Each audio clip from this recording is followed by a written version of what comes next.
하나님의 말씀은 여호수아서 18장 1절로 10절 단락의 말씀을 살펴봅니다.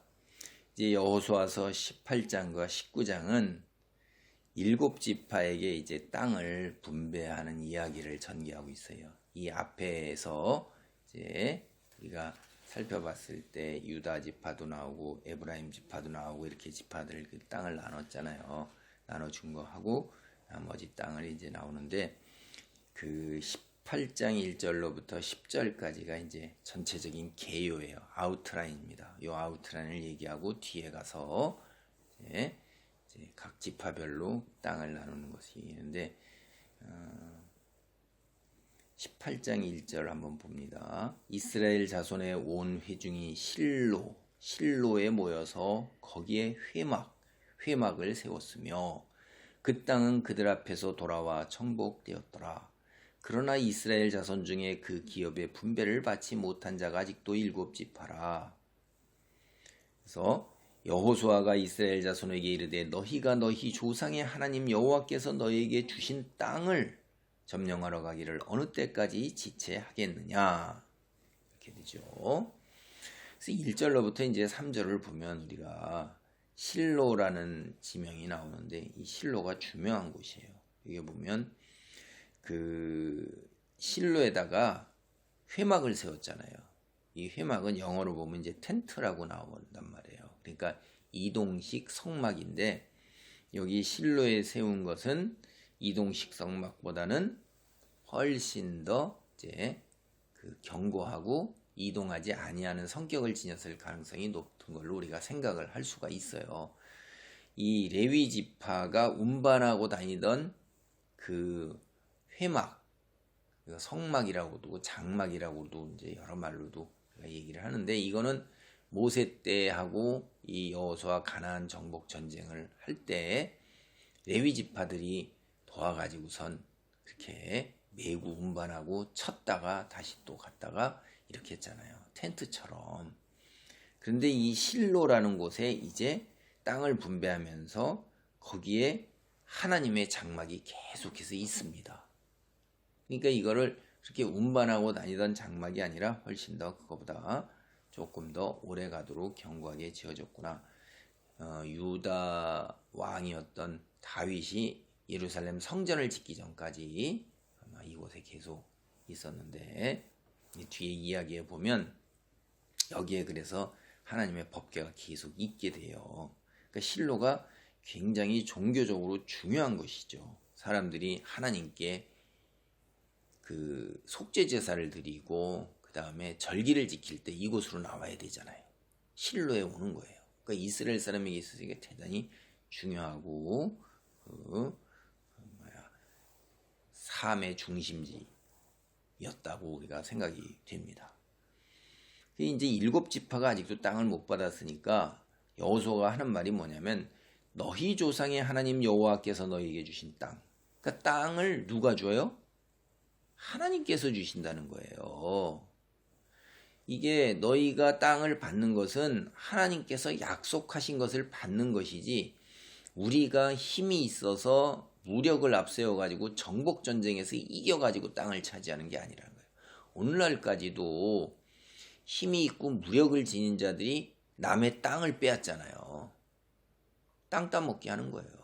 크게 여러분 근래에 있었던 그 식민지 시대가 그런 거 아닙니까? 무력을 앞세워갖고서 남의 나라 들어가고선 자기 땅인 것처럼 먼저 차지하는 자가 임자였던 것, 그리고 힘 있는 자는 차지했던 것을 또 빼앗아서 몰아내고 빼앗았단 말이에요. 이게 제국 시대라고 부르는 이제 식민지 시대였잖아요. 전 세계 열강이 그렇게 했다가 오늘날도 러시아 같은 나라는 그 막 그냥 밀고 들어가고 그냥 땅을 차지해 버렸는데 뭐 어떻게 빼앗기고 뭐 어떻게 못 하잖아요. 러시아하고 전쟁을 할 불살 나라가 없으니까. 예. 그래서 힘으로 너희가 빼앗은 게 아니라는 이야기를 합니다. 이걸 잘 생각해 봐야 돼요. 하나님께서 주신 땅은 약속하신 땅이고 그 약속에 의해서 하나님께서 너에게 주신 땅이다라는 걸 하면서 여기에 쭉 읽어보면 이제 각 지파에 세 사람씩 선정해서 그들이 가가지고선 땅을 7 부분을 그려오는데 이 레위 지파 빼고 나머지 이제 6지파의 이 땅을 제비 뽑아서 나눠준다 이 말이에요. 7절입니다. 레위 사람은 너희 중에 분깃이 없나니 여호와의 제사장 직분이 그들의 기업이 됨이며. 그렇죠. 레위 사람은 왜 땅을 받지 못했냐? 땅이라는 게 기업이란 말이에요. 이 기업이라는 게 먹고 사는 생명의 터전이 된단 말이에요. 우리가 육체를 지니고 있으니까 이 땅에서 유목시대와 농업시대 때의 그 땅이 결국 생명의 터전이고 그것이 기업이란 말이에요. 그런데 여호와 제사장 직분을 맡은 사람은 이 사람들이 이 나머지 지파가 어떻게 해요? 하나님께 새 절기를 지키러 3번 나올 때 빈손으로 오지 말라고 분명히 얘기했어요. 그 다음에 11조를 드리라고 그랬어요.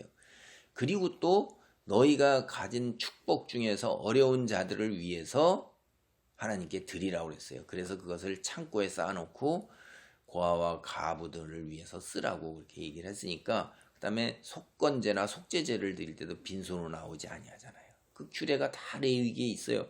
그럴 때 가지고 나오는 것이 그들이 먹고 살 것이 되는 거예요. 그래서 제사장 직분, 그건 제사장만이 할 수 있는 거니까. 그 레위 지파는 성막을 섬기는 일에 종사함으로써 나머지 지파들이 가져오는 헌물, 성물로 이제 그들의 터전을 잡고, 그리고 그들에게 이제 성읍을 주는 것은 전국에 흩어진 성읍을 주도록, 이게 우리가 성경을 봐서 알잖아요. 가축을 가지고 나왔을 때 11조로 가축을 가지고 나오잖아요. 그럴 때 그들을 먹일 초지 같은 정도를 주는 것, 이런 정도에 대해 농사져서 먹고 살라고 얘기는 안 해요. 이들은 유목을 해서 먹고 살라 얘기를 안 한 것입니다.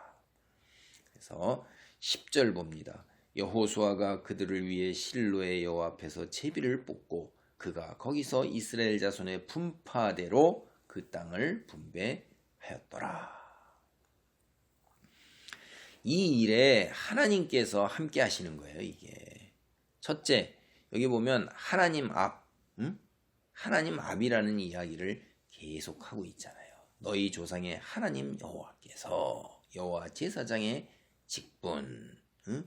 그래서 이 하나님, 그 다음에 우리도 여기 보면은 쫙 보면은 금방 알 수가 있어요.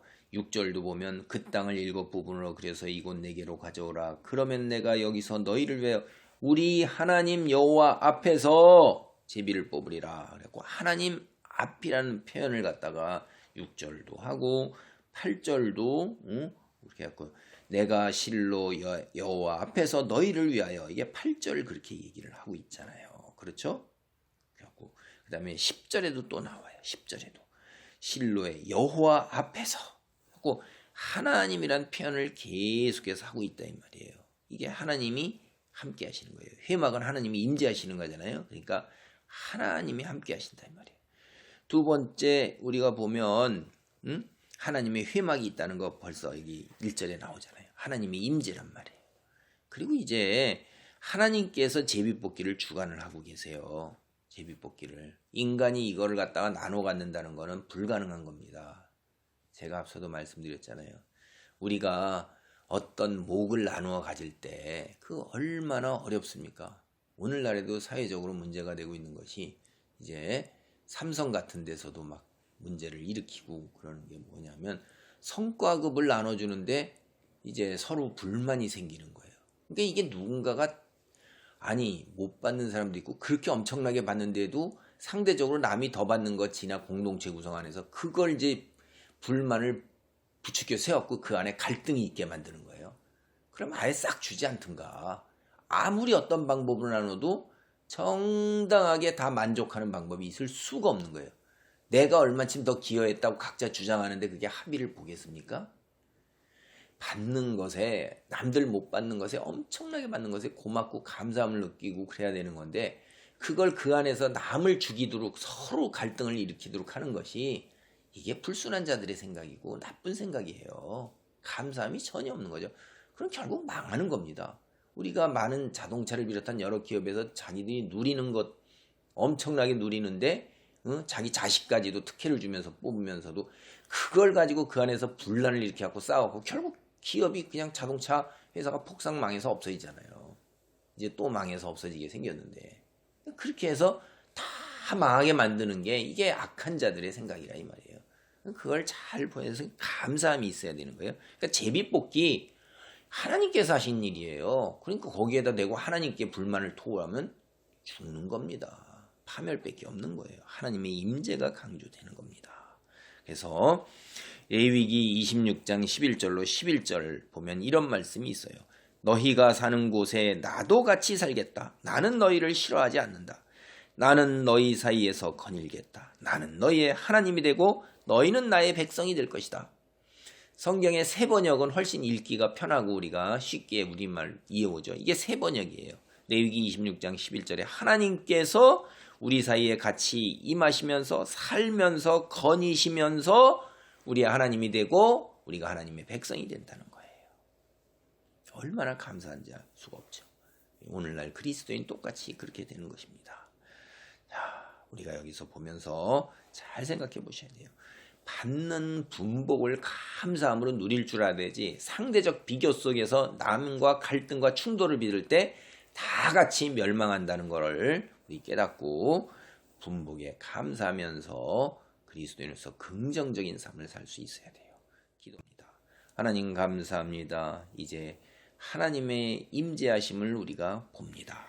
하나님의 회막과 하나님 앞과 하나님께서 주관하시는 제비뽑기로 우리의 탐욕을 아버지 하나님의 다스리게 하시고 하나님 말씀 안에서 하나님의 백성으로 살아가도록 붙드시는 것을 봅니다. 우리 그리스도인에서 이 땅에서 본분을 다하는 가운데에 상대적 비교 속에서 좌절과 원망이 튀어나오지 않도록 붙들어 주시옵소서. 축복을 감사하는 가운데 더 큰 믿음으로 더 큰 은혜와 축복을 받는 자리에 나아가도록 아버지 우리를 붙들어 주옵소서. 예수님의 이름으로 기도하옵나이다. 아멘.